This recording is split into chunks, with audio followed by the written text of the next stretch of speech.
Ang programang ito ay rated SPG. Striktong patnubay at gabay ng magulang ang kailangan. Maaaring may masiselang tema, lengguwahe, karahasan, sexual, horror o droga na hindi angkop sa mga bata.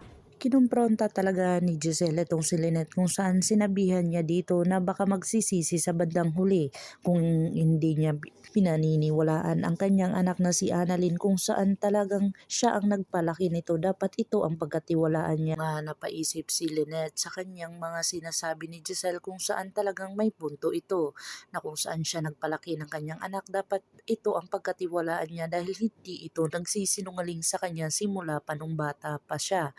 Dito na nga ay talagang porsigido na talaga itong si Annalyn, na kung saan talagang lumapit ang kanyang mga kaibigan at tinanggal kasi ni Moira. Dito na nga sinabi ni Nurse Karen at saka ni Nurse Ivan na baka pwede niyang ilapit ito sa kay Dr. Carlos Benitez, na kung saan malapit ito sa kanya at baka pwede naman. Dito na nga ay sinubukan nga ni Annalyn itong si Dr. Carlos Benitez, na kung saan talagang nadismaya siya sa mga sinasabi nito, na kung saan galit na galit ito sa kanya at hindi daw hiring ang Epix Medical Center. At dito niya na napagtanto na talagang hindi karapat-dapat si Dr. Carlos Benitez sa kanyang ina, na kung saan talagang napaka balimbing nito. Kung kaharap ang kanyang ina ay talagang napakabait nito sa kanya, na kung saan pag sila lang dalawa ay pinipersonalize siya. Dito na nga sila ni Dr. Lindon ay talagang usap, na kung saan talagang hindi niya talaga nakilala na si Dr. Carlos Benitez. Pero itong si Dr. Lindon ay wala namang ibang sinabi kundi tinatakpan pa rin itong si Dr. Carlos Benitez sa katotohanan na dapat malaman na ni Annalyn.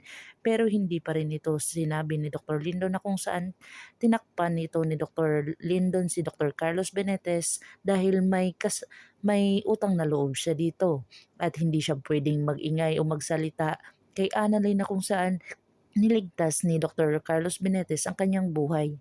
Pero hindi niya alam na dahil pala kay Dr. Carlos Benitez at saka kay Zoe kung bakit siya muntika nang namatay. Talagang ayaw na ni Annalyn dito kay Dr. Carlos Benitez, na kung saan talagang dito na ang pinakamalaking away nila at talagang wala nang ibang gagawin si Annalyn, na kung saan talagang pipigilan niya na ang kanyang ina kahit hindi siya paniniwalaan nito.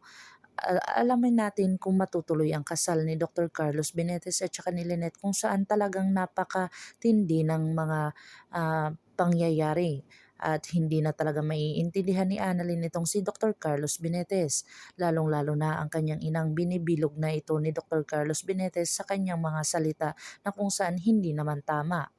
Dito na nga ay kinausap ni Dr. Carlos Benitez itong si Michael sa kanyang ginawa.